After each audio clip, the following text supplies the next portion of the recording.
ಏನೇ ಮಾತಾಡಿದ್ರು ಸ್ವಲ್ಪ ಸಿಟ್ಟು ಮಾಡೋದೇ ಜಾಸ್ತಿ. ಒಂದು ಸಿಟ್ಟು ಬಂದ್ಬಿಡುತ್ತೆ, ಒಟ್ಟ ಸಿಟ್ಟು ಬಂದ್ಬಿಡ್ತದೆ.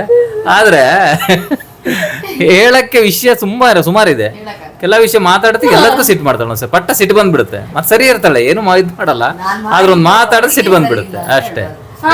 ಕರೆಕ್ಟ್ ಅವ್ಳು ಮಾಡಿದ್ದು ಚೆನ್ನಾಗಿಲ್ಲ ಅದು ಊಟ ಅಂತ, ಅಡ್ಗೆ ಸರಿ ಇಲ್ಲ ಅನ್ಬಾರ್ದು. ಮತ್ತೆ ಎಲ್ಲಾರು ಹೋಗ್ಬೇಕಂತ ಹೇಳಿರ್ತಾಳೆ, ಬರೋ ಅರ್ಜೆಂಟ್ ಆದ್ರೆ ತುಂಬಾ ರೀಸನ್ಸ್ ಇದೆ ಹಂಗೆ. ಮತ್ತೆ ಅವಳು ದೇವ್ರದ್ದು ಕೆಲ್ಸದ್ದೆಲ್ಲ ಐಟಮ್ಸ್ ನಾವು ಮುಟ್ಬಾರ್ದು, ಅವಳೇ ಮುಟ್ಬೇಕು, ಅದೆಲ್ಲ ಮಾಡಿದ್ರೆ ತುಂಬಾ ಸಿಟ್ಟು ಬರುತ್ತೆ ಅಲ್ಲಮ್ಮ? ಕರೆಕ್ಟ್. ನಿನ್ ಪ್ರಕಾರ ಏನು? ನನ್ನ ಪ್ರಕಾರ ಅದೇ, ನಂಗೇನು ಗಡಿ ಬಿಡಿ ಮಾಡಬಾರ್ದು, ರೆಡಿಯಾಗಿ ಅಂತ ಹೇಳ್ಬಾರ್ದು. ಮತ್ತೆ ನೀವ್ ಮಾಡಿದ್ ಚೆನ್ನಾಗಿಲ್ಲ ಅಂತ ಹೇಳ್ಬಾರ್ದು ಅಡ್ಗೆ ಎಲ್ಲ. ಅವಾಗ ನಂಗೆ ಸಿಟ್ಟು ಬರುತ್ತೆ. ಇವಾಗ ಸೇಮ್ ಕ್ವಶನ್ ನೀನ್ ಹೇಳು, ಪಪ್ಪಂಗೆ ಯಾವಾಗ ಹಿಂಗೆ ಪಕ್ಕಂತ ಸಿಟ್ಟು ಬರುತ್ತೆ ಅಂದ್ರೆ, ಪಪ್ಪಗೆ ಸಿಟ್ಟು ಮಾಡ್ಕೊಳ್ಳೋದೇ ಕಮ್ಮಿ ಗೈಸ್, ನಿಜ ಹೇಳ್ಬೇಕಂದ್ರೆ ಅವ್ರು ಅಷ್ಟೊಂದು ಸಿಟ್ಟು ಬರಲ್ಲ. ಮಾಡ್ಕೊಂಡು ತುಂಬಾ ದೊಡ್ಡದಾಗಿ ಸಿಟ್ಟು ಮಾಡ್ಕೊಂತಾರೆ. ಮಾಡ್ಕೊಂಡ್ರೆ ನಮ್ಮಮ್ಮ ಹಂಗಲ್ಲ, ಯಾವಾಗ್ಲೂ ಸಿಟ್ಟು ಮಾಡ್ಕೊಂತಿರ್ತಾರೆ, ಅವ್ರು ದೊಡ್ಡದಾಗಿ ಮಾಡಲ್ಲ, ಚೂರ್ ಮಾಡಿ ಅದು ಮರ್ತೋಗ್ಬಿಡುತ್ತೆ ಅವ್ಳಿಗೆ ಹಂಗೆ. ಸೊ ಹೇಳಿ ನೀ ಯಾವ್ದು ಪಪ್ಪಂಗೆ ಆಂಗ್ರಿ ಸಿಟ್ಟು ಬರುತ್ತೆ? ಏನೋ ಒಂದು ತಿಂಡಿ ಮಾಡಕ್ ಹೋಗ್ತಾರೆ, ಅವಾಗ ಅದ್ ಮಾಡಿದ್ರೆ ನಾನು ತುಂಬಾ ಚೆನ್ನಾಗಿಲ್ದಿದ್ರು ತುಂಬಾ ಚೆನ್ನಾಗಿತ್ತು ಅಂತ ಹೇಳಿದ್ರೆ ಭಾರಿ ಖುಷಿ. ಇದೆಂತ ಇದು ಉಪ್ಪು ಸಹ ಹಾಕಿಲ್ಲ, ಖಾರ ಜಾಸ್ತಿ ಆಗಿದೆ ಅಂದ್ರೆ ಭಾರಿ ಸಿಟ್ಟು. ಕರೆಕ್ಟ್ ಪಪ್ಪ, ನೀನ್ ಹೇಳಿ ನಿಂದೇನು? ಹಂಗಲ್ಲ, ನಾನು ಎಲ್ಲರೂ ಹೊರಟಿರ್ತೀನಿ, ಹೋಗೋಣ ಅಂತ ಹೊರಟಿರ್ತೀವಿ. ಅವಾಗ ನಮಗೇನಾಗುತ್ತೆ, ಈ ಟೈಮಿಗೆ ಇಷ್ಟ ಮೇಲೆ ರೀಚ್ ಆಗಬೇಕು. ನಮಗೆ ಟೈಮ್ ಸೆನ್ಸ್ ಜಾಸ್ತಿ ನನಗೆ. ಇವ್ರಿಗೇನು ಹೋಗೋಣ ಅಂತ, ಯಾಕಂದರೆ ಗಾಡಿ ಓಡಿಸೋದು ನಾವು ಓಡಿಸ್ತೀವ, ಅವಾಗ ನಮಗೆ ಕಷ್ಟ ಆಗೋದು. ಅವಾಗ ತುಂಬ ಸಿಟ್ಟು ಅಂಥ ಸಿಚುವೇಶನ್ ಎಲ್ಲ ತುಂಬ ಸಿಟ್ಟು ಬರುತ್ತೆ ನನಗೆ. ಸುಮ್ಮನೆ ನಾ ಸಿಟ್ಟು ಮಾಡಲ್ಲ, ನನ್ನ ಸಿಟ್ಟಿಗೊಂದು ಅರ್ಥ ಇರ್ತದೆ. ಸೊ ಇದು ಪಪ್ಪಂಗೆ ಏನಂದ್ರೆ ಅವ್ರು ಆನ್ ಟೈಮ್ಗೆ ರೀಚ್ ಆಗಬೇಕು ಅಂತ ಇರುತ್ತೆ. ನಮಗೆ ಅದು ಲೇಟ್ ಆದಾಗ ಅಫ್ಕೋರ್ಸ್ ಸಿಟ್ಟು ಬಂದೇ ಬರುತ್ತೆ ಅವರಿಗೂ. ನಮ್ಮ ಅಮ್ಮಂದು ಏನಂತ ಇರುತ್ತೆ, ಪಪ್ಪಂದು ಏನಂತ ಅಮ್ಮ ಕರೆಕ್ಟಾಗಿ ಇಲ್ಲ ಅಲ್ಲ, ಅವಳು ಅಡುಗೆ ಹೇಳಿದ್ಲು, ಅಡುಗೆ ಸಿಟ್ಟು ಬರುತ್ತಾ? ಅವಳು ಹಂಗೆ ಹೇಳ್ತಾಳಲ್ಲ ಒಂದೊಂದ್ಸರಿ. ಸೊ ಇವಾಗ ಕರೆಕ್ಟಾಗಿ ಆನ್ಸರ್ ಮಾಡ್ಬೇಕಮ್ಮ, ಹಾನೆಸ್ಟ್ ಆಗಿ ಮನಸ್ಸಿಂದ, ಆಯ್ತಾ?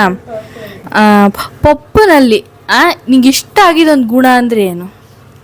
ಅವರಲ್ಲ ಯಾರಿಗ ಹುಷಾರಿಲ್ಲ ಅಂದ್ರು ಅಷ್ಟು ತಾಯಿ ತರ ಟ್ರೀಟ್ ಮಾಡ್ತಾರೆ. ನಂಗೆ ಅದೇ ತುಂಬ ಅವ್ರಿಗೆ ಹೆಂಗರಳಿದೆ, ಅದನ್ನ ಮರೆಯಕ್ಕೆ ಆಗಲ್ಲ. ಅವ್ರು ಯಾರೇ ಬೇಕಾದ್ರು ಹತ್ರ ಸಂಬಂಧಿ ಆಗ್ಬೇಕು ಅಂತಾನೂ ಇಲ್ಲ, ಯಾರೇ ಆದ್ರೂ ಅಂತ ಸಿಚುವೇಶನ್ ಅಲ್ಲಿ ತಾಯಿ ತರ ಟ್ರೀಟ್ ಮಾಡ್ತಾರೆ. ಅದು ಏನು ಅಂತಾನೂ ನೋಡಲ್ಲ, ಅದು ಅಯ್ಯೋ ಗಲೀಜು ಆ ಥರನೂ ನೋಡಲ್ಲ, ಮಾಡ್ತಾರೆ. ಮನೇಲಿ ನಿಂಗೆ ಏನು ಇಷ್ಟ ಒಂದು ಗುಣ ಅಂದ್ರೆ? ಗುಣ ಅಂದರೆ ಅವಳು ಒಳ್ಳೆಯವಳು, ಎಲ್ಲದಕ್ಕೂ ಹೊಂದ್ಕತ್ತೆ. ಈಗ ಒಂದ್ಸರಿ ಜಗಳ ಮಾಡ್ತಾಳೆ, 5 ನಿಮಿಷ, ನಮಗೆಲ್ಲ ಸಿಟ್ಟು ಹಂಗೆ ಇರುತ್ತೆ, ಅವಳಿಗೆ ಸಿಟ್ಟಿರಲ್ಲ, ತುಂಬ ಇಷ್ಟ. ಅದೆಲ್ಲ ಎಷ್ಟೇ ಸಿಟ್ಟು ಬರ್ಸಿ 10 ನಿಮಿಷ ಮತ್ತೆ 10 ಕಡ್ದು ಅವಳಿಗೆ ಫಸ್ಟ್ ಜಗಳ ಮಾಡಲೇ ಇಲ್ಲೇನಾ ಅಂತ ಆ ಥರ ಫೀಲ್ ಇರುತ್ತೆ. ಎಲ್ಲ ಹೊಂದ್ಕಂತ ಇಲ್ಲಿ ಇವಳು ದ್ವೇಷ ಎಲ್ಲ ಕ್ವಶನ್ ಇವಳೆ ಹೊಗಳ್ಕೊತಿದ್ದಾಳೆ ಇಲ್ಲಿ. ಹೌದೌದು, ಪಾಪ ನಮ್ಮ ಪಪ್ಪ ಸುಮ್ಮನೆ ಕೂತಿರುತ್ತೆ, ಅಮ್ಮೇಲೆ ಹೇಳ್ತಾನೆ. ಹೌದು, ಹಿಂಗೆ ಖುಷಿ ಅಮ್ಮಗೆ. ಮತ್ತೆ ಇನ್ನೊಂದು ಯಾವುದು ಇಲ್ವಾ? ಇನ್ನೊಂದು ಅಂದರೆ, ಈಗ ನಾನೆಲ್ಲರೂ ಹೊರಟಿರ್ತೀನಿ, ಅವಾಗ ನನ್ನ ಹತ್ರ ಕೇಳಲ್ಲ, ನನ್ನ ಪರ್ಸ್ ನೋಡಿರ್ತಾಳೆ, ದುಡ್ಡು ಎಷ್ಟಿದೆ, ಸಾಕಾಗುತ್ತಾ, ಎಲ್ಲರೂ ಕಡಿಮೆ ಆಗುತ್ತಾ ಅನ್ನೋದನ್ನು. ಕಡಿಮೆ ಅಂತ ಅವಳಿಗೆ ಅನಿಸಿದರೆ ಅವಳು ಪರ್ಸಿನ ತೆಗೆದು ನನಗೆ ಹೇಳಿರಲ್ಲ, ಅವಳು ಹಾಕಿ ಇಟ್ಟಿರ್ತಾಳೆ. ಅದು ಒಂದು ನಿಜವಾದ ಒಳ್ಳೆಯ ಒಂದು ಇದು. ಅದು ಇನ್ನೊಂದು, ನಮ್ಮ ಪಪ್ಪ ಯಾವಾಗಲೂ ಒಂದು ನಮ್ಮಮ್ಮನ ಗುಣದ ಬಗ್ಗೆ ನನ್ನ ಹತ್ರ ಎಲ್ಲ ಹೇಳ್ತಿದ್ದಾರೆ ಅಂದರೆ, ಒಂದು ಒಳ್ಳೆ ತಾಯಿ, ಅವಳಂತ ತಾಯಿ ಯಾರು ಇರಲ್ಲ, ಅವಳಂತ ಮಕ್ಕಳಿಗೆ ತಾಯಿ ಯಾರೂ ಇರಲ್ಲ. ಅದು ತುಂಬ ಮಾತ್ರ ಅವಳ ಬಗ್ಗೆ ಹೇಳೋಂಥದ್ದಲ್ಲ, ಅಂದರೆ ತುಂಬ ಹೇಳಬೇಕು, ಅದ್ರ ಆ ವಿಷಯದಲ್ಲಿ ತುಂಬ ಹೇಳುವಂಥದ್ದೇ. ಯಾಕಂದ್ರೆ ಆ ಥರ ತಾಯಿ ಪಡೆಯೋಕ್ಕೆ ಮಕ್ಕಳು ಪುಣ್ಯ ಮಾಡಿರಬೇಕು. ಭಾಳ ನಾವು ತುಂಬ ನೋಡ್ತೀವಲ್ಲ ಯಾರು ಹೆಂಗೆ ಅಂತ, ಆ ಥರದಲ್ಲಿ ತುಂಬ ಒಳ್ಳೆ ತಾಯಿ, ಅಂಥ ತಾಯಿ ಸಿಗೋದು ಪಡಿಬೇಕಾದ್ರೆ ಮಕ್ಕಳು ಪುಣ್ಯ ಮಾಡಿರ್ಬೇಕು ನಿಜವಾಗ್ಲೂ. ಹೌದು ಗೈಸ್, ನಾನು ನಮ್ಮ ಅಣ್ಣ ತುಂಬ ಪುಣ್ಯ ಮಾಡಿದ್ವಿ. ಅಮ್ಮನಾಗ್ಲಿ ಅಪ್ಪನಾಗ್ಲಿ ಇಬ್ರು ಇಂಥ ಅಪ್ಪ ಅಮ್ಮ ಸಿಗಬೇಕು ಅಂದರೆ ಅದು ಎಷ್ಟೋ ಜನ್ಮದ ಪುಣ್ಯ ಅಂತಲೇ ಹೇಳ್ಬೋದು. ನಾನು ನಮ್ಮ ಅಣ್ಣ ಇಬ್ರು ಅದು ನಾವಿಬ್ಬರೇ ಮಾತಾಡ್ಕೊತಿರ್ತೀವಿ. ನನ್ನ ಮನಸ್ಸಲ್ಲಿದೆ, ನಾನು ಅನ್ಕೋತಿರ್ತೀನಿ, ಅಣ್ಣನ ಮನಸ್ಸಲ್ಲಿದೆ, ಅಣ್ಣನೂ ಅನ್ಕೋತಿರ್ತಾನೆ. ನಮ್ಮ ಪಪ್ಪ ಯಾವಾಗಲೂ ಅದನ್ನ ಹೇಳ್ತಾ ಇರ್ತಾರೆ ನಮ್ಮ ಅಮ್ಮನ ಬಗ್ಗೆ. ಮತ್ತು ಅವಳಿಗೆ ನಾವಿಬ್ರು ಅಂತಲ್ಲ, ಮಕ್ಕಳು ಅಂತಲ್ಲ, ಈಗ ಯಾವ ಮಕ್ಕಳಾದರೂ ಅವಳಿಗೆ ಅಷ್ಟೇ ನಮ್ಮ ಮಕ್ಳ ಥರನೇ ನೋಡ್ಕೊತಾಳೆ.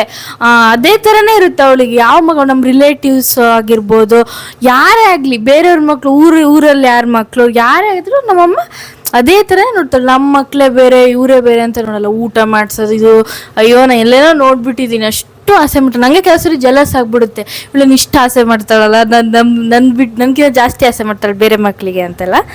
ಸೊ ಅದು ನಮ್ಮಮ್ಮನ ಎಮೋಷ್ನಲ್ ಆಗ್ಬಿಟ್ಟು. ನಮ್ಮ ಪಪ್ಪಂದು ಏನಾದರೂ ಒಳ್ಳೇದಂದ್ರೆ ಇನ್ನೊಂದೇನಂದ್ರೆ ಏನೋ ಈಗ ನಾವು ನೀನೇ ಆಗಲಿ ಅಣ್ಣ ಆಗಲಿ ನಾನಾಗಲಿ ನಮಗೇನೋ ತಿನ್ನಕ್ಕೆ ಬೇಕು ಅಂದ್ರೆ ಅದನ್ನೆಂತ ಪಟ್ಟ ತಂದು ಕೊಟ್ಬಿಡ್ತೀನಿ. ನನ್ಗದು ಮೇಯ್ನ್ ನನ್ನನ್ನು ಕೇಳಿದ್ರೆ ನಾನು ಹೇಳೋದು ಫಸ್ಟ್ ನಮ್ಮ ಪಪ್ಪ ಅದೇ ಹುಷಾರಿಲ್ದಿದ್ದವ್ರು ನೋಡೋದು. ಫಸ್ಟ್ ನಂಗೆ ಅನ್ಸತ್ತೆ ಅವ್ರು ತಿನ್ನಲ್ಲ. ನಾ ಎಷ್ಟೋ ಸರಿ ನನ್ನ ಕೂರಿಸ್ಕೊಂಡು ನಾನು ಸ್ಕೂಲ್ಗೆಲ್ಲ ಹೋದಾಗ ನನ್ನ ಕೂರಿಸ್ಕೊಂಡು ಅವ್ರು ಸುಮ್ಮನೆ ಕೂತಿರ್ತಾರೆ, ನಾನು ತಿಂತಾ ಇರ್ತೀನಿ. ಅವ್ರ ಹತ್ರ ಎಷ್ಟು ದುಡ್ಡಿದೆ ಇರ್ತಿರ್ಲಿಲ್ಲೋ ನಂಗೆ ಗೊತ್ತಿಲ್ಲ, ಆದರೂ ನಾನು ಅಬ್ಸರ್ವ್ ಮಾಡ್ತಿದ್ದೆ ಅವ್ರ ಹತ್ರ ಇರ್ತಿರ್ಲಿಲ್ಲೋ ಇಲ್ಲೋ. ತುಂಬ ಸರಿ ಇಲ್ದಿದ್ದ ಟೈಮ್ಸು ಇದೆ, ಇದ್ದಿದ್ದ ಟೈಮು ಇದೆ. ಅವ್ರು ತಿಂತಿರ್ಲಿಲ್ಲ. ಫಸ್ಟಾಗಿ ಅವ್ರು ನಂಗೆ ಕೊಡಿಸ್ತಾ ಇದ್ರು. ನಂಗೆ ಇವಾಗ ಇಷ್ಟೇ ಸಾಕು, ನಾ ಇಷ್ಟೇ ತಿನ್ಬೇಡ. ತುಂಬ ಜನ ನಾನು ನೋಡಿದ್ದೀನಿ, ಅದು ಬೇಡ ಮನೇಲಿ ಹೋಟ್ಲೆಲ್ಲ ಕೊಡ್ಸಲ್ಲ. ನಮ್ಮಪ್ಪ ಹಂಗಲ್ಲ, ನಂಗೆ ಇದು ಬೇಕು ಅಂದರೆ ನಾನು ಅದನ್ನು ಕೊಡ್ಸ್ತಾರೆ, ಮತ್ತು ಇನ್ನೂ ಬೇಕು ಅಂದರೆ ಅದನ್ನು ಕೊಡ್ಸ್ತಾರೆ. ಇಷ್ಟೇ ತಿನ್ನು ಇಷ್ಟೇ ಮಾಡು ಅದನ್ನೆಲ್ಲ ನಂಗೆ ಹೇಳೇ ಗೊತ್ತಿಲ್ಲ. ಹಾಗೆ ಹೇಳೋಕೋದ್ರೆ ತುಂಬ ಇದೆ. ಅದು ಬಿಟ್ಟರು ಇವಾಗ ನಾನು ಏನೋ ಬೇಕು ಅಂದಿರ್ತೀನಿ, ಏನೋ ಆರ್ಡ್ರ್ ಮಾಡಿರ್ತೀನಿ, ನಾನು ಫುಲ್ ಎದ್ರುಕೊಂಡಿರ್ತೀನಿ. ಅಥವಾ ನಮ್ಮ ಪಪ್ಪ ಅದೆಲ್ಲ ಇಲ್ಲ, ಇವಳೇನೋ ಹೇಳಿದೆ ಆರ್ಡ್ರ್ ಮಾಡಿದ್ದಾಳೆ ಅದೆಲ್ಲ. ಹೋಗಿ ಅವ್ರ ಹತ್ರ ದುಡ್ಡು ಇದೆಯಾ ನಾನು ಕೊಡ್ತಾರೆ, ತೊಗೊಂಬಂದು ನಂಗೆ ಕೊಡ್ತಾರೆ. ನಾನು ಏನೋ ಆರ್ಡ್ರ್ ಮಾಡ್ಬೇಕಂದ್ರೆ ಅಷ್ಟೇ ಅಮ್ಮ ಹತ್ರ ಹೇಳೋಕ್ಕೆ ಸ್ವಲ್ಪ ಹೆದರ್ತೀನಿ. ಅಮ್ಮನೂ ಏನೂ ಹೇಳಲ್ಲ, ಬಟ್ ಆ ಕ್ಷಣಕ್ಕೆ ಅವಳಿಗೆ ಸಿಟ್ಟು ಬರುತ್ತಲ್ಲ, ಸುಮ್ಮನೆ ವೇಸ್ಟ್ ಮಾಡ್ತಾಳೆ ಅಂತ. ಅದು ನಮ್ಮ ಪಪ್ಪ ಯಾವತ್ತೂ ಒಂದೇನೋ ನಿಂಗೆ ತಂದು ವೇಸ್ಟ್ ಮಾಡಿಬಿಟ್ಟಿಯಲ್ಲ ಅಂತ ಒಂದು ದಿನ ನಂಗೆ ಹೇಳಿಲ್ಲ. ನಂಗಾಗಲಿ ನಮ್ಮ ಅಣ್ಣಂಗಾಗಲಿ ಯಾವಾಗಲೂ ಅವರು ಕೊಡ್ತಾರೆ. ನಂಗೆ ಒಂದು ಮಾತು ಹೇಳಿ ನಂಗೆ ಗೊತ್ತಿಲ್ಲ, ಆ ವಿಷಯದಲ್ಲಿ ನಂಗೆ ಹೇಳಿ ಗೊತ್ತಿಲ್ಲ. ನಮ್ಮ ಪಪ್ಪ ಅಮ್ಮಾಗಲಿ ಅಮ್ಮ ಆಗಲಿ, ಅಮ್ಮ ಹೇಳ್ತಾಳೆ ಅದು ಒಳ್ಳೇದಕ್ಕೆ ಹೇಳ್ತಾಳೆ. ಅದು ಸಿಟ್ಟಲ್ಲಿ ನಾವಿಬ್ರು ಲವ್ ಲ್ಯಾಂಗ್ವೇಜ್ ಏನು ಅಂದರೆ ಸಿಟ್ಟು ಮಾತು ಜಗಳ. ಅದು ಅಲ್ಲಿಗೆ ಒಂದು ಕ್ಷಣಕ್ಕೆ ಮರ್ತು ಬಿಡ್ತೀನಿ ನಾನು. ನಮ್ಮಮ್ಮ ಏನಾದರೂ ಅಂದರೆ ಬಿಡು ಅನ್ನೋ ಥರ ನಮ್ಮ ಪಪ್ಪ ಒಂದಿನ ಏನಾದರೂ ಏನೇ ಹುಡುಗಿ ಅಂತ ತಮಾಷೆಗೆ ಹೇಳಿದ್ರು ನಂಗೆ ತುಂಬ ಬೇಜಾರಾಗ ರಾತ್ರಿಯಲ್ಲೇ ಯೋಚನೆ ಮಾಡ್ತೀನಿ, ಹಂಗೆ ಅಳು ಬರುತ್ತೆ ಅಷ್ಟು ಹಂಗೆ ಅಷ್ಟೇ ಗೈಸ್. ಇವಾಗ ಪಪ್ಪನ ಜೊತೆ ಇಷ್ಟು ವರ್ಷ ನಿನ್ನ ಲೈಫ್ ಇತ್ತಲ್ವಾ, ನಿಂಗೆ ಹೆಂಗೆ ಅನಿಸ್ತು ಲೈಫು? ಏನು ಅನ್ನಿಸ್ತು ಒಂದು ಪಾರ್ಟ್ನರ್ ಆಗಿ, ಪಪ್ಪ ಲೈಫ್ ಪಾರ್ಟ್ನರ್ ಆಗಿ? ಅಂದರೆ ನಾನು ಅಪ್ ಇತ್ತು, ಡೌನ್ ಇತ್ತು, ಬದುಕಲ್ಲಿ ತುಂಬ ಕಷ್ಟನೂ ಇತ್ತು. ಆದರೆ ಅದೇ ಬರೀ ಹಣದಿಂದ ಅಳಿಯೋಕ್ಕಲ್ದೆ ಗುಣ ಅಷ್ಟು ಅದನ್ನೆಲ್ಲ ಮರೆ ಮಾಡಿಸಿಬಿಡ್ತು. ನಮ್ಮಪ್ಪ ಗುಣವಂತ. ನಿಂಗೆ ಹೆಂಗಿತ್ತು ಅಮ್ಮ ಒಂದು ಪಾರ್ಟ್ನರ್ ಆಗಿ, ಒಂದು ಲೈಫ್ ಪಾರ್ಟ್ನರ್, ಒಂದು ಹೆಂಡತಿಯಾಗಿ ಹೆಂಗಿತ್ತು? ನಂಗೆ ಚೆನ್ನಾಗಿತ್ತಪ್ಪ. ಅವಳಂತವಳು ಸಿಕ್ಕಿದ್ರಿಂದ ನಾನು ಇವತ್ತು ಚೆನ್ನಾಗಿದೆ. ನಮ್ಮ ಪಪ್ಪ ಎಮೋಷ್ನಲ್ ಆಗ್ಬಿಟ್ರು ಗೈಸ್. ಕ್ವಶನ್ಗಳು, ಯಾರು ಚೆನ್ನಾಗಿ ಅಡುಗೆ ಮಾಡ್ತೀರಾ ನಿಮ್ಮಿಬ್ಬರಲ್ಲಿ? ನಾನು ಚೆನ್ನಾಗಿ ಮಾಡ್ತೀನಿ ನನ್ನ ಮಟ್ಟಿಗೆ, ಅವರು ಪರವಾಗಿಲ್ಲ, ಹೊಸ ಹೊಸ ರೆಸಿಪಿಗಳನ್ನೆಲ್ಲ ಚೆನ್ನಾಗಿ ನೋಡ್ಕೊಂಡು ಮಾಡ್ತಾರೆ. ನಿನ್ನ ಪ್ರಕಾರ ಯಾರು ಚೆನ್ನಾಗಿ ಅಡುಗೆ ಮಾಡ್ತೀರಾ ನಿಮ್ಮಿಬ್ಬರಲ್ಲಿ? ನಿನ್ಗೆ ಅನ್ಸಿದೆ ಹೇಳ್ಬೇಕು. ಅಲ್ಲ, ಅವಳು ಚೆನ್ನಾಗಿ ಮಾಡ್ತಾಳೆ, ನಾನು ಒಂದ್ಸರಿ ಹೊಸದು ಮಾಡ್ಬೇಕಂತ ಅನ್ಸುತ್ತೆ ನಂಗೆ, ಇಂಥ ತಿನ್ಬೇಕಂತ. ಅವಳು ಅವಾಗ ಅದು ಗೊತ್ತಿರಲ್ಲ, ಅವಾಗ ನಾನು ಮಾಡ್ತೀನಿ. ಹಾಗೆ ಈಗ ಸರಿ ಇಲ್ಲಿ ಇರ್ಕೊಂಡು ಸ್ವಲ್ಪ ಇದು ಸರಿ ಇಲ್ಲ ಅಂತಾಳೆ, ಅವಾಗ ನಂಗೆ ಸಿಟ್ಟು ಬರುತ್ತೆ ಅಷ್ಟೇ. ಅಂದರೆ ನನ್ನ ಪ್ರಕಾರ ನಮ್ಮಮ್ಮ ಇವಾಗ ನಾರ್ಮಲ್ ಆಗಿ ಮನೇಲೆಲ್ಲ ಊಟ ಮಾಡಕ್ಕೆ ಹೊಟ್ಟೆ ಎಲ್ಲ ಸರಿ ಇರಬೇಕು, ಆರೋಗ್ಯವಾಗಿರ್ಬೇಕಂದ್ರೆ ಚೆನ್ನಾಗಿ ಬಿಡ್ತಾರೆ. ನಮ್ಮ ಪಪ್ಪ ಹಂಗಲ್ಲ, ಸ್ವಲ್ಪ ಏನೋ ಮಾಡೋಕ್ಕೋಗಿ ಏನೋ ಮಾಡಿಬಿಡ್ತಾರೆ, ಸ್ವಲ್ಪ ತಿನ್ನೋದು ಭಯ ಆಗುತ್ತೆ. ಆದರೆ ಕೆಲವೊಂದೆಲ್ಲ ತುಂಬ ಚೆನ್ನಾಗಿ ಟೀ ಕಾಫಿ ಯಾವುದು ನಮ್ಮಪ್ಪನೇ ಮಾಡೋದು. ಯಾರಾದರೂ ಬಂದರೂ ಕಾಫಿ ಟೀ ಎಲ್ಲ ನಮ್ಮಪ್ಪನೇ ಮಾಡೋದು, ಸಖತ್ತಾಗಿ ಮಾಡ್ತಾರೆ. ಆ ಥರ ದೋಸೆ, ಆ ಮಸಾಲೆ ದೋಸೆ ಥರ ಬರೋದು ಎಲ್ಲ ನಮ್ಮ ಪಪ್ಪ ಮಾಡೋದು. ಆ ಥರದ ಕಲೆ ಇದೆ ಅಡುಗೆಯಲ್ಲಿ. ಇಬ್ಬರು ಸೇಮ್ ಇದ್ದಾರೆ. ಯಾರು ಜಾಸ್ತಿ ಫೋನ್ ನೋಡ್ತಾರೆ? ಅವಳಿಗೆ ಯಾಕಂದ್ರೆ ಪಾಪ ಡ್ಯೂಟಿ ಮಾಡ್ಬೇಕಲ್ಲ, ಅದಕ್ಕಾಗಿ ಜಾಸ್ತಿ ಅವಳಿಗೆ ವರ್ಕ್ ಜಾಸ್ತಿ. ಬಿಡು, ಅದು ಬಿಟ್ಟು ಯಾರನ್ನು ಬಿಟ್ಟು ನಾನು ಸ್ವಲ್ಪ ನೋಡ್ತೀನಿ, ಅದು ಸ್ವಲ್ಪ ಅವಳು ಜಾಸ್ತಿ ನೋಡ್ತಾಳೆ ಅಂತ ಅನ್ಸುತ್ತೆ. ಯಾರು ಜಾಸ್ತಿ ಮೊಬೈಲ್ ನೋಡ್ತಾರೆ? ನಾನು ನನ್ನ ಕೆಲಸಗಳಿಗಾಗಿ ಬಿಟ್ಟು ಹೇಳು. ಅದು ಬಿಟ್ಟು ನಾನು ರಾಶಿ ಫಲ ನೋಡಿ. ಅಲ್ಲ, ಯಾರು ಜಾಸ್ತಿ ನೀವಿಬ್ಬರು ಮೊಬೈಲ್ ನೋಡ್ತೀರಿ? ಪಪ್ಪನೇ ಪಪ್ಪನೇ ಜಾಸ್ತಿ ನೋಡಿ. ನಮ್ಮಮ್ಮ ರಾಶಿ ಫಲ ನೋಡ್ತಾಳೆ ಅಷ್ಟೇ. ಪಪ್ಪ ರೇಖಿ ಬಗ್ಗೆ ಇದು ಆ ಥರದ್ದು ಹೀಲಿಂಗ್ ಆ ಥರದ್ದು ನೋಡ್ತಾರೆ, ನಮ್ಮಮ್ಮ ರಾಶಿ ಫಲ ನೋಡ್ತಾರೆ. ನೀವಿಬ್ರು ಫಸ್ಟ್ ನಿಮ್ಮ ಮದುವೆ ಆದಾಗ ಎಲ್ಲಿಗೆ ಹೋಗಿದೆ ಅಂದ್ರೆ ಅದು ಯಾವ ಪ್ಲೇಸ್ ನೆನ್ಪು? ಧರ್ಮಸ್ಥಳ. ಧರ್ಮಸ್ಥಳ, ಸುಬ್ರಹ್ಮಣ್ಯ. ಸುಬ್ರಹ್ಮಣ್ಯನು ಸೇರ್ಸಿರ್ತಾನೆ, ಹೌದಾ? ಅಲ್ಲಿ ಹೋದ್ಮೇಲೆ ಅಲ್ಲಿ ಹೋಗ್ತೀವಲ್ಲ, ಅದು ನಾನು ಪಪ್ಪ ನಿಂಗೆ ಫಸ್ಟ್ ಗಿಫ್ಟ್ ನೀವು ಅವಾಗ ನಿಮ್ದು ಇವ್ರದ್ದೇನು ಲವ್ ಮ್ಯಾರೇಜ್ ಅಲ್ಲ ಗೈಸ್, ಅರೇಂಜ್ ಮ್ಯಾರೇಜ್. ಸೊ ಹಂಗಾಗಿ ಅರೇಂಜ್ ಮ್ಯಾರೇಜಲ್ಲಿ ಅಷ್ಟು ಗಿಫ್ಟ್ ಅಂತೇನು ಕೊಟ್ಟಿರಲ್ಲ, ಕೊಟ್ಟರೆ ಏನೋ ತಂದು ಕೊಟ್ಟ ಪಪ್ಪ ಫಸ್ಟ್ ಟೈಮು ಅಂದರೆ ಅದೇನು ನಿಂಗೆ ನೆನಪಿದ್ಯಾ? ಸೀಮಂತದಲ್ಲಿ ಉಂಗುರ ಕೊಟ್ಟಿದ್ರು, ಎಸ್ ಅಂತದ್ದು ಚಿನ್ನ. ಓ ಎಸ್, ಶಾಂತ ಅಂತ. ನಿಂಗೆ ಅವಳು ಏನು ಕೊಟ್ಟಿದ್ಲು ಫಸ್ಟ್ಗೆ? ಗಿಫ್ಟ್ ಅಂತ ಅಲ್ಲ, ಏನೋ ಒಂದು ಕೊಟ್ಟಿದ್ಲು ಅಂತ ನೆನಪು. ಅವಳು ನಂಗೆ ಬಟ್ಟೆ ಗಿಟ್ಟೆ ಆ ಥರದ್ದೆಲ್ಲ ತುಂಬ ತಂದಾಳು ಅವಳು. ಅವಳ ಬಗ್ಗೆ ಫಸ್ಟ್ ಸ್ಟಾರ್ಟಿಂಗ್ ಇಂದಾನೆ ಬಟ್ಟೆ ಅದು ಈಗ ನೀ ಗಿಫ್ಟ್ ಕೊಟ್ಟಿದ್ದಿಲ್ಲ ಎಸ್ ಆ ಥರದ್ದು, ಆ ಥರದ್ದು ನಿಂಗೆ ಏನು ಕೊಟ್ಟಿದ್ಲು? ಎಲ್ಲ ಬಟ್ಟೆ ಕೊಟ್ಟು ಬಟ್ಟೆ ಕೊಟ್ಟಿ. ಅಮ್ಮ ಪಪ್ಪ ಯಾವಾಗ್ಲೂ ಒಂದು ಕಾರ್ ತಗೋಬೇಕು ಅಂತ ಹೇಳ್ತಿರ್ತಾನೆ. ಅದು ಯಾವ ಕಾರು ನೀನು ಹೇಳಿ ನೋಡೋಣ. ಏನು ಕರೆಕ್ಟ್ ಬರಾಗಿಲ್ಲಲ್ಲ, ಗೊತ್ತು ಕೇಸ್ ನಮ್ಮ ಅಮ್ಮಂಗೆ ಗೊತ್ತು. ಪಪ್ಪನ ಫೇವ್ರೆಟ್ ಗಾಡಿ ಫೇವ್ರೆಟ್ ಗಾಡಿ ಓಮಿನಿ ಅಲ್ಲ, ಮತ್ತೆ ಇದ್ದಿದ್ದು ಫಸ್ಟ್ ಓಮಿನಿ. ಫೇವ್ರೆಟ್ ನೀ ಹೇಳಂಗೆ ಇನೋವಾ. ಹಾ ಹೌದು, ಯಾಕಂದ್ರೆ ಇನೋವಾ ಓಡಿಸಿದ ಫೀಲು ನಾನು ತುಂಬಾ ಇನೋವಾ ಗಾಡಿನ ಓಡಿಸಿದ್ದೀನಿ. ಅದು ಕೊಟ್ಟ ಒಂದು ಕಂಫರ್ಟಬಲ್ ಬೇರೆ ನಮಗೆ ಅಷ್ಟು ಕೊಡಲ್ಲ ಅನ್ನೋದು ನನ್ಗನ್ಸಿರೋದ ರೀತಿ ಹಾಗೆ. ಅದಕ್ಕಾಗಿ ಇನೋವಾ ಬೇಕು, ನಾನು ಇನೋವಾ ತಗೋಬೇಕು ಅನ್ನೋದು ನನ್ನ ತಲೆಯಲ್ಲಿ ಇರುವಂಥದ್ದು. ಇವಾಗ ಅಮ್ಮಂಗೆ ಕೇಳ್ದೆ ಅಲ್ಲ ಯಾವ್ದು ಕಾರ್ ಅಂತ, ಅವಳಿಗೆ ಗೊತ್ತಿಲ್ದಿದ್ರು ಕಾರ್ ಬಗ್ಗೆ ಆದ್ರೂ ಅವಳು ನೆನ್ಪಿಟ್ಕೊಂಡು ಹೇಳಿದ್ಲು ನಿಂಗೆ ಯಾವ ಕಾರ್ ಇಷ್ಟ ಅಂತ. ಹಂಗೆ ನಿಂಗೆ ಒಂದು ಕ್ವಶನ್, ಇವಾಗ ಅಮ್ಮ ಮೇಕಪ್ ಎಲ್ಲ ಏನು ಮಾಡಲ್ಲ ಪಾಪ, ಆದ್ರೂ ಅವಳಿಗೆ ಇಷ್ಟಪಟ್ಟು ಅವಾಗಿಂದ ಇವಾಗಿನ ತನಕ ಏನೋ ಒಂದು ಮೇಕಪ್ ಐಟಮ್ಸ್ ಅಲ್ಲಿ ಇಷ್ಟಪಡ್ತಾಳೆ ಅಂದ್ರೆ ಅದೇನು? Fair and lovely.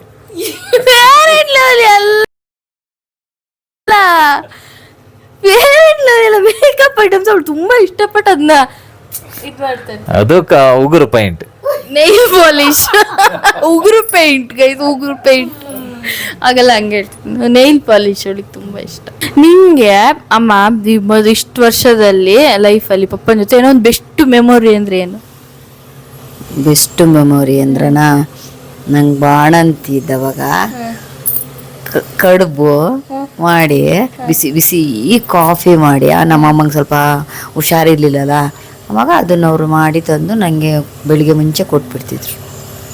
ನೋಡಿ, ಇದು ಬೆಸ್ಟ್ ಮೆಮೊರಿ. ನಮ್ಮ ಎಲ್ರಿಗೆ ಆಗಿರ್ಲಿ, ಒಂದು ಹೆಣ್ಮಕ್ಳಿಗೆ ಯಾವ ಟೈಮಲ್ಲಿ ಗಂಡ ಜೊತೆಗಿರ್ತಾನೋ ಇಲ್ಲೋ ಗೊತ್ತಿಲ್ಲ, ಬಟ್ ಆ ಮಗು ಹುಟ್ಟಿದ ಟೈಮಲ್ಲ ಬಾಣಂತಿ ಅನ್ನೋ ಒಂದು ಪೀರಿಯಡ್ ಇರುತ್ತಲ್ವ, ಸೊ ಅವಾಗ ಅವ್ರಿಗೆ ಮೆಂಟಲಿ ತುಂಬ ಸ್ಟ್ರೆಂತ್ ಬೇಕಾಗಿರುತ್ತೆ, ಮೆಂಟಲ್ ಸಪೋರ್ಟ್ ಬೇಕಾಗಿರುತ್ತೆ. ಅದು ಯಾವ ಗಂಡ ಕೊಡ್ತಾನೋ ಅದು ತುಂಬ ಒಳ್ಳೆ ಗಂಡ ಅಂತ ನನ್ನ ಪ್ರಕಾರ. ನಾನು ಇಷ್ಟು ವರ್ಷದಲ್ಲಿ ಎಲ್ಲ TV ಇಂಟ್ರ್ಯೂ ಎಲ್ಲ ನೋಡ್ಕೊಂಡಾಗ ನನ್ಗೆ ಗೊತ್ತಿದ್ದಾಗ ಅದೇ. ಸೊ ನಮ್ಮ ಅಮ್ಮಂಗೆ ಅದು ಬೆಸ್ಟ್ ಮೆಮೊರಿ. ನಮ್ಮ ಅಮ್ಮಂಗೆ ಪಾಪ ಹುಷಾರಿದ್ದಿದ್ರು, ಅವ್ರಿಗೆಲ್ಲ ಮಾಡ್ತಿದ್ರು, ಅವರಿಗೆ ಹೆಲ್ಪ್ ಆಗಲಿ ಅಂತ ನಿಮ್ಮ ಪಪ್ಪ ನಂಗೆ ಬರಲ್ಲ. ಇದು ಕರೆಕ್ಟ್ ಗೈಸ್, ನೋಡಿ ನಂಗೆ ಗೊತ್ತಿಲ್ಲ ಕರೆಕ್ಟ್ ಅದಕ್ಕೆ ನಮ್ಮ ಹೇಳಿದ್ದು ಅದು ಬೆಸ್ಟ್ ಮೆಮೊರಿ ಅಂತ ಅವಳಿಗೆ ಈಗಲೂ ನೆನಪಿದೆ ಅಂತ. ನಿಂಗೇನು ಒಂದೇ ಹೇಳ್ಬೇಕು ಅವಳ್ತಾರೆ ಮೆಮೊರಿ ಅಂದರೆ ಒಂದು ಮೆಮೊರಿ, ಬೆಸ್ಟ್ ಮೆಮೊರಿ, ಒಳ್ಳೆ ಮೆಮೊರಿ ಅಂದರೆ ಇಲ್ಲಿ ತನಕ ಲೈಫಲ್ಲಿ ಏನು ಅಮ್ಮನ ಜೊತೆ?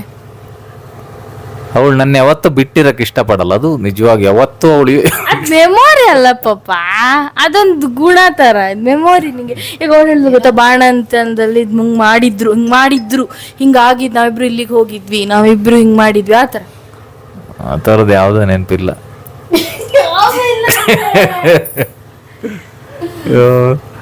ನೆನಪರಲ್ಲ ಈಗ, ಉಂಟು ಯಾವ್ದಾರು ಹೇಳಕ್ಕೆ, ಆದ್ರೆ ಅಂತ ನೆನಪರಂಥದ್ದು ಕಾಣಲ್ಲ. ಇದು ಕಂಪ್ಯಾಟಬಿಲಿಟಿ ಟೆಸ್ಟ್ ತರ ಒಂದೆರಡು ಕ್ವಶನ್ ಕೇಳ್ತೀನಿ. ಯಾರು ಜಾಸ್ತಿ ನಿದ್ದೆ ಮಾಡ್ತಾರೆ? ನಾನು ಸ್ವಲ್ಪ ನಿದ್ದೆ ಮಾಡ್ತೇನೆ, ನಂಗೆ ನಿದ್ದೆ ಬೇಕು, ಯಾಕಂದ್ರೆ ಕಂಫರ್ಟಬಲ್ ಆಗಿದ್ದಲ್ಲಿ. ಯಾರು ಜಾಸ್ತಿ ನಿದ್ದೆ ಮಾಡೋದು ಹೇಳು? ನಾನು ನಿದ್ದೆ ಮಾಡ್ತೀನಿ ಜಾಸ್ತಿ. ನೀನು? ನಾನು ಕಡಿಮೆ ನಿದ್ದೆ ಮಾಡೋದು. ಯಾರು ಜಾಸ್ತಿ ಲೇಜಿ ಅಂದ್ರೆ ಯಾರು ಜಾಸ್ತಿ ಸೋಮಾರಿ? ಸೋಮಾರಿ ಸ್ವಲ್ಪ ನಾನೇ. ನಮ್ಮಮ್ಮ ಖುಷಿ ಆಗ್ತದೆ ಇವತ್ತು ನಾನು ವ್ಲಾಗ್ ಮಾಡೋದು, ಖುಷಿ ಆಗ್ತಿರ್ತಾರೆ ಅದಕ್ಕೆ. ಯಾರು ತುಂಬಾ ಆಕ್ಟಿವ್? ಪಾಪ ಆಕ್ಟಿವ್, ಅವಳು ತುಂಬಾ ಆಕ್ಟಿವ್, ಎಷ್ಟೊತ್ತಿಗೆ ಆಕ್ಟಿವ್ ಆಗಿರ್ತಾಳೆ. ನಾನು ಇರ್ತೀನಿ, ಎಲ್ಲ ಟೈಮ್ ಇರಲ್ಲ, ನಾನು ಆಕ್ಟಿವ್ ಆಗಿರಲ್ಲ, ಅವಳು ತುಂಬಾ ಆಕ್ಟಿವ್ ಆಗಿರ್ತಾಳೆ. ಯಾರೇ? ಓಕೆ, ಹೌದು. ಎಲ್ಲ ಇವಳೆ ಅಂತವಳೆ, ಒಂದು ಬಿಟ್ಕೊಡ್ತಾನೆ ಇಲ್ಲ. ಇವಾಗ ಪಪ್ಪಂಗಂದು ಏನೋ ಕ್ಯೂಟೆಸ್ಟ್ ಕ್ವಶನ್ ಕೇಳ್ತೀನಿ. ನಮ್ಮ ಅಮ್ಮನ ಹತ್ರ ಇರೋ ಒಂದು ಟ್ಯಾಲೆಂಟ್ ಯಾರಿಗೂ ಗೊತ್ತಿಲ್ಲ, ನಮ್ಮ ಇಷ್ಟು ಜನಕ್ಕೆ ಗೊತ್ತು, ನಮ್ಮ 4 ಜನಕ್ಕೆ ಗೊತ್ತಿರೋ ಒಂದು ಟ್ಯಾಲೆಂಟ್ ಹೇಳು. ಒಂದು ಒಳಗಡೆನೇ ಇದೆ, ಅದು ತೋರ್ಸಲ್ಲ, ನಮ್ಮ 4 ಜನಕ್ಕೆ ಮಾತ್ರ ಗೊತ್ತಾ ಟ್ಯಾಲೆಂಟ್ ಏನು. ನೀನಾಗ್ಲೂ ಹೇಳ್ತಿರ್ತೀಯಲ್ಲ, ಹೇಳು ಹೇಳು ಹೇಳು. ಯಾವುದೇ ಒಂದು ವಿಷಯ ಬಂದ್ರು ಸಿಟ್ಟು ಬಂದ್ಬಿಟ್ರೆ ಡ್ಯಾನ್ಸ್ ಆಕ್ಷನ್ ಮಾಡಿ ಮಾತಾಡೋ, ಸುಮ್ಮನೆ ನಿಂತ್ಕೊಂಡು ನಮ್ಮಾಗ ಮಾತಾಡಲ್ಲ, ಅವಳು ಆಕ್ಟಿಂಗ್ ಮಾಡಿ ತೋರಿಸಿ ಆ ವಿಷಯನ ಆಕ್ಟಿಂಗ್ ಮಾಡಿ ತುಂಬಾ ಚೆನ್ನಾಗಿ ಡ್ಯಾನ್ಸ್ ಮಾಡ್ತಾಳೆ. ಒಳ್ಳೆ ಡ್ಯಾನ್ಸರ್ ಅವಳು, ತುಂಬಾ ಆಕ್ಟರ್, ಅದ್ಭುತ ಆಕ್ಟರ್ ಅವಳು ಮಾತ್ರ. ತುಂಬಾ ತುಂಬಾ ಅವಳ ಬಗ್ಗೆ ಹೇಳಕ್ಕೆಲ್ಲ. ಆಕ್ಟಿಂಗ್ ಕಲಿಯಕ್ಕೆ ಯಾರಿಗಾದ್ರೂ ಇಷ್ಟ ಇದ್ರೆ ಯಾವ್ದನ್ನ ಹೆಂಗ್ ಮಾಡಬೇಕು ಅಂತ ಹೇಳಿ ತೋರಿಸುವುದು ಎಲ್ಲ ಟೆಕ್ನಿಕ್ ಅವಳು. ಅಲ್ಲ, ಮಕ್ಳಿಗೆ ಮೇಲ್ಗಡೆ ಸ್ಟೇಜ್ ಮೇಲೆ ಡ್ಯಾನ್ಸ್ ಮಾಡ್ತಿದ್ರು, ನಮ್ಮಮ್ಮ ಕೆಳಗಡೆ ಡ್ಯಾನ್ಸ್ ಮಾಡ್ತಾ ಇದ್ರು, ಅದು ನೋಡ್ಕೊಂಡು ಮಕ್ಳು ಡ್ಯಾನ್ಸ್ ಮಾಡ್ತಿದ್ರು. ಆ ಥರ ಫೇಮಸ್ ನಮ್ಮಮ್ಮ ಆಕ್ಟಿಂಗ್ ಅಲ್ಲಿ, ಡ್ಯಾನ್ಸಿಂಗ್ ಅಲ್ಲ. ಹೌದಾ? ಮೇಲೆ ನಾಚ್ಕೋತಾರೆ. ಪಪ್ಪಂದೇಳಿ ಪಪ್ಪಂಗೆ ಏನೋ ಒಂದು ಟ್ಯಾಲೆಂಟ್ ಇದೆ, ನಮ್ಮ 4 ಜನಕ್ಕೆ ಮಾತ್ರ ಗೊತ್ತು, ಮತ್ತೆ ಯಾರಿಗೂ ಗೊತ್ತಿಲ್ಲ ನನಗೆ. ನಾನು ರೇಖಿ ಹೀಲಿಂಗ್ ಮಾಡೋದು ಅದು ಟ್ಯಾಲೆಂಟ್ ಅಂತನಾ? ಅಂದ್ರೆ ಆ ತರ ಇದೆ. ಈ ತರ 3 ಗಂಟೆ ಟೈಮ್ ಧ್ಯಾನ ಮಾಡ್ತಾರೆ, ಅದೆಲ್ಲ ಕಂಟ್ರೋಲ್ ಯಾರಿಗೂ ಸಾಧ್ಯ ಇಲ್ಲ. 3 ಗಂಟೆ ಧ್ಯಾನ ಮಾಡಕ್ಕೆಲ್ಲ ಅಲ್ಲ, ಧ್ಯಾನ ಅಂತ ಅಲ್ಲ, ನಮ್ಮ ಅಪ್ಪಂಗೆ ಜಾಸ್ತಿ ಪೇಷನ್ಸ್ ಇದೆ, ಅದೇ ಹಿಡನ್ ಟ್ಯಾಲೆಂಟ್. ತುಂಬಾ ಪೇಷನ್ಸ್ ಇದೆ. ಇವಾಗ ನಾವು ಅವ್ರು ಧ್ಯಾನ ಮಾಡ್ತಾ ಕೂತಿದ್ರು, ಮೆಡಿಟೇಷನ್ ಮಾಡ್ತಾ ಕೂತಿದ್ರು, ನಾವೆಲ್ಲ ಹೋಗಿ ಮಾತಾಡ್ತಿದ್ರು, ಅವರು ಇದಾಗಲ್ಲ, ಡೈವರ್ಟ್ ಆಗಲ್ಲ ಅಲ್ಲ ಪಾಪ, ಧ್ಯಾನ ಮಾಡ್ತಾರೆ. ಅದೊಂದು ಗುಂಡು. ನಮ್ಮ ಡ್ಯಾನ್ಸ್ ಮಾಡ್ತಾರೆ, ಅಂದರೆ ಸ್ವಲ್ಪ ಆ್ಯಕ್ಟಿಂಗ್ ಮಾಡ್ತಾರೆ, ಸಿಟ್ಟು ಬಂದಾಗೆಲ್ಲ, ಯಾವಾಗಲೂ ಖುಷಿಯಾಗಿದ್ದಾಗಲೂ ಆ್ಯಕ್ಟಿಂಗ್ ಮಾಡ್ತಾರಲ್ಲ ಮಮ್ಮೆ.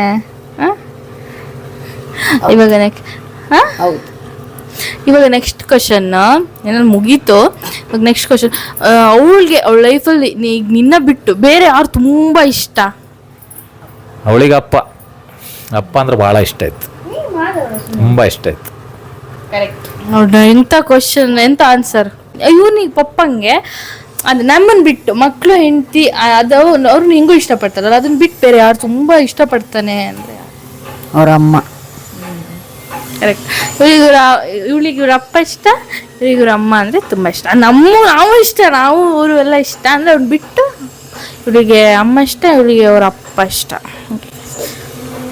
ಸೊ ಗೈಸ್, ಇಷ್ಟು ಕ್ವಶನ್ಸ್ ಕೇಳಿದ್ದೀನಿ. ಸೊ ಆನ್ಸರ್ ಮಾಡಿದ್ದಾರೆ ಪಾಪ. ನಾನು ವೀಡಿಯೋ ಮಾಡ್ತೀನಿ ಅಂತ ಹೇಳಿದ ತಕ್ಷಣ ಬಂದು ಕೂತ್ಕೊಂಡು ನನಗೆ ತುಂಬ ಸಹಕರಿಸಿ, ಲೇಟ್ ಆದರೂ ಪಾಪ ಅವಾಗಿನ ಟೈಮ್ ನೋಡ್ತಿದ್ದಾರೆ. ಯಾರ್ದು ಕಾಲು ಬಂದಿಲ್ಲ ಇವತ್ತು, ನನ್ನ ಪುಣ್ಯಕ್ಕೆ ಯಾರ್ದು ಕಾಲು ಬಂದಿಲ್ಲ. ತುಂಬ ಖುಷಿ ಆಯಿತು. ಇಬ್ಬರು ಚೆನ್ನಾಗಿ ಆನ್ಸರ್ ಮಾಡಿದ್ರು. ಕ್ಯಾಮ್ರಾ ಇದೆ ಅನ್ನೋದನ್ನ ಮರೆತು ಚೆನ್ನಾಗಿ ಮಾತಾಡಿದ್ರು. ಇಷ್ಟು ದಿನ ಸ್ವಲ್ಪ ನಮ್ಮಮ್ಮ ಹೆಸಿಟೇಟ್ ಮಾಡ್ತಾಯಿದ್ರು, ಪಪ್ಪನೂ ಸ್ವಲ್ಪ ಹೆಸಿಟೇಟ್ ಮಾಡ್ತಾಯಿದ್ರು ಕ್ಯಾಮ್ರಾದ ಮುಂದೆ ಬರೋಕ್ಕೆಲ್ಲ. ಸೊ ಇವಾಗ ಸ್ವಲ್ಪ ಅಭ್ಯಾಸ ಆಯ್ತು ನಿಂಗೆ. ಸೊ ಗೈಸ್, ಇದಾಗಿತ್ತು ಇವತ್ತಿನ ವ್ಲಾಗ್. ಸೊ ಇಬ್ಬರಿಗೂ ಕ್ವಶನ್ ನಾನು ಕೇಳಿದ್ದವ್ರು ಆನ್ಸರ್ ಮಾಡಿದ್ದು ಹೇಗೆ ಅನ್ನಿಸ್ತು, ಈ ವ್ಲಾಗ್ ಹೇಗೆ ಅನ್ನಿಸ್ತು ಅಂತ ಕೇಳೋಣ. ಇಬ್ಬರಿಗೂ ಹೆಂಗೆ ಅನಿಸ್ತಮ್ಮ? ನನಗೆ 25 ವರ್ಷದ ಹಿಂದೆ ಹೋದೆ, ಎಲ್ಲದೂ ಒಂಥರ ನೆನಪಿಗೆ ಬಂತು. ಖುಷಿ ಆಯ್ತು, ಚೆನ್ನಾಗಿತ್ತು. ಪಪ್ಪ ಎಲ್ಲ ನಿನ್ ಬಗ್ಗೆ ಯಾವತ್ತು ಹೇಳ್ತಿರ್ಲಿಲ್ಲ, ಎದುರುಗಡೆ ಬಟ್ ನಾತ ಹೇಳ್ತಿದ್ರು, ನಿನ್ ಮುಂದೆ ಯಾವತ್ತು ಹೇಳ್ಕೊಂಡಿಲ್ಲ. ಖುಷಿ ಆಯ್ತು ಅವ್ ನನ್ನ ಬಗ್ಗೆ ಹಿಂಗೆಲ್ಲ ಅರ್ಥ ಮಾಡ್ಕೊಂಡು. ಈಗ ನಾ ಇಷ್ಟು ಒಳ್ಳೆ ಕೆಲಸ ಮಾಡಿದೀನಿ. ಪಪ್ಪಂಗೆ ಕೇಳೋಣ ಇವಾಗ, ನಿಂಗೆ ಹೆಂಗ್ ಅನಿಸ್ತು ವ್ಲಾಗು? ಕ್ವಶನ್ ಕೇಳಿದ್ದು, ಆನ್ಸರ್ ಮಾಡಿ, ಅಮ್ಮನೂ ಆನ್ಸರ್ ಮಾಡಿದ್ಲು, ನೀನು ಮಾಡಿದೆ, ನೀನು ಸುಮ್ಮನಿರೋ. ಒಂದ್ಸರಿ ಎಲ್ಲ ಹಿಂದಿಂದೆಲ್ಲ ನೆನಪಾಗ ಸ್ಟಾರ್ಟ್ ಆಯಿತು. ಈಗ ಯಾವ್ದಾರ ಒಂದು ಹಿಂದಿನ ನೆನಪಾಗಬೇಕಾದ್ರೆ ಆ ಥರ ಸಿಚುವೇಶನ್ ಬಂದವಾಗ ಮಾತ್ರ ನೆನಪಾಗೋದು, ಇಲ್ಲದ್ರೆ ನೆನಪಾಗಲ್ಲ. ಯಾಕಂದ್ರೆ ನಾವು ಹಿಂದೆ ಹೋಗಲ್ಲ, ನಾವು ಮುಂದೆ ಹೋಗ್ತಾ ಇರೋದು ಜಾಸ್ತಿ. ನಾನು ಹಿಂದಿಂದೆ ಮತ್ತೆ ಎಳಿತಾ ಇರಲ್ಲ ಆ ಥರ. ಈಗ ಅನಿವಾರ್ಯ ಇಂಥ ಕ್ವಶನ್ ಬಂದವಾಗ ಹಿಂದೆ ಹೋಗ್ಬೇಕಾಗ್ತದೆ ನಾವು. ಯಾಕೊತ್ತಾ ಯೋಚನೆ ಮಾಡ್ಬೇಕು, ಹಿಂಗೆ ಈಗ ಯಾವ ಸೀರೆ ಹುಟ್ಟಿದ್ಲು ಅವಾಗ ಅದನ್ನ ನೆನ್ಪು ಮಾಡಬೇಕಾಗುತ್ತೆ ತಕ್ಷಣವಾಗಿ. ಹಾಗೆ ಹೀಗಾಗಿ ಒಂದು ಖುಷಿ ಆಯ್ತು, ಏನೋ ಒಂದು ಸಮಾಧಾನ ಆಯ್ತು, ಹಿಂದಿಂದೆಲ್ಲ ಬಂತು. ಚೆನ್ನಾಗಿ ಬಗ್ಗೆ ಆನ್ಸರ್ ಮಾಡಿದ್ದೆಲ್ಲ ಏನು ಅದೆಲ್ಲ ಖುಷಿ ಆಯ್ತು.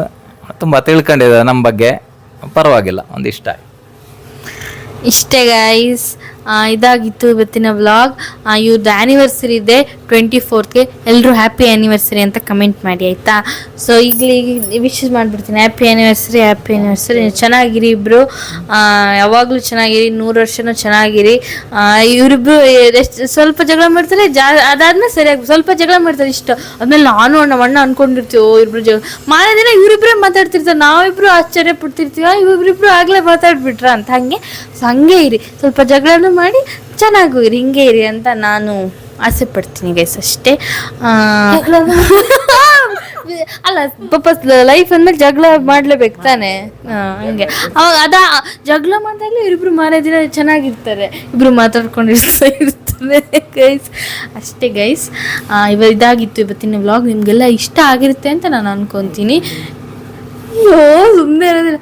ಈ ವ್ಲಾಗ್ ನಿಮಗೆ ಇಷ್ಟ ಆಗಿದ್ರೆ ಏನು ಮಾಡಬೇಕು? ಲೈಕ್ ಮಾಡಿ, ಶೇರ್ ಮಾಡಿ, ಸಬ್ಸ್ಕ್ರೈಬ್ ಮಾಡಿ, ಕಮೆಂಟ್ ನಮ್ಮಮ್ಮ ಯಾವ್ದು ಹೇಳಿಲ್ಲ ಅದನ್ನ ನಮ್ಮ ಪಪ್ಪ ಹೇಳ್ತಾರೆ ಗೈಸ್, ಹಿಂಗೆ. ಸೊ ಅದೇ ಗೈಸ್, ಈ ವ್ಲಾಗ್ ಇಷ್ಟ ಆಗಿದ್ರೆ ಲೈಕ್ ಮಾಡಿ, ಶೇರ್ ಮಾಡಿ, ಕಮೆಂಟ್ ಮಾಡಿ, ಹಾಗೆ ನನ್ನ ಚಾನಲ್ನ ಸಬ್ಸ್ಕ್ರೈಬ್ ಮಾಡಿ ಪ್ಲೀಸ್ ಗೈಸ್. ನೀವು ಎಷ್ಟು ಸಬ್ಸ್ಕ್ರೈಬ್ ಮಾಡ್ತೀರ ಅದೇ ಇನ್ನೂ ನನಗೆ ಜಾಸ್ತಿ ಈ ಥರ ವ್ಲಾಗ್ ಮಾಡೋಣ ಅನ್ನೋ ಇಂಟ್ರೆಸ್ಟ್ ಜಾಸ್ತಿ ಆಗುತ್ತೆ. ಸೊ ಸಬ್ಸ್ಕ್ರೈಬ್ ಮಾಡಿ, ಲೈಕ್ ಮಾಡಿದಾಗ ನಂಗೆ ಇನ್ನೂ ಖುಷಿ ಆಗುತ್ತೆ. ನೀವು ಕಮೆಂಟ್ ಮಾಡಿದಾಗ ಇನ್ನೂ ಜಾಸ್ತಿ ಖುಷಿ ಆಗುತ್ತೆ. ಹಿಂಗೆ ನನ್ನ ವ್ಲಾಗ್ನ ನೋಡಿ, ಕಂಪ್ಲೀಟಾಗಿ ನೋಡಿ. ನಾನು ಯಾವತ್ತೂ ಫನ್ ವ್ಲಾಗ್ನ ವ್ಲಾಗ್ನ ನಿಮ್ಗೆ ಕೊಡ್ತೀನಿ, ನಿಮ್ಗೆ ಖುಷಿ ಆಗಂಗೆ ನಿಮ್ಗೆ ನಗ್ಸಂಗೆ ನಾನು ವ್ಲಾಗ್ ಮಾಡ್ತೀನಿ. ಬಿಟ್ಟರೆ ಬೇರೆ ನನ್ನ ವ್ಲಾಗಿನ ನಿಮ್ಗೆ ಎಂಟರ್ಟೈನ್ಮೆಂಟ್ ಸಿಗ್ತಿದೆ ಅಂತ ನಾನು ಅನ್ಕೊತೀನಿ ಅಲ್ವಾ? ಸಿಗ್ತಿಲ್ವಾ? ಸಿಗ್ತಾ ಇದೆ. ಇವರು ನನ್ನ ಸಬ್ಸ್ಕ್ರೈಬರ್, ಅದಕ್ಕೆ ಹೇಳ್ತಾರೆ ಸಿಗ್ತಿದೆ.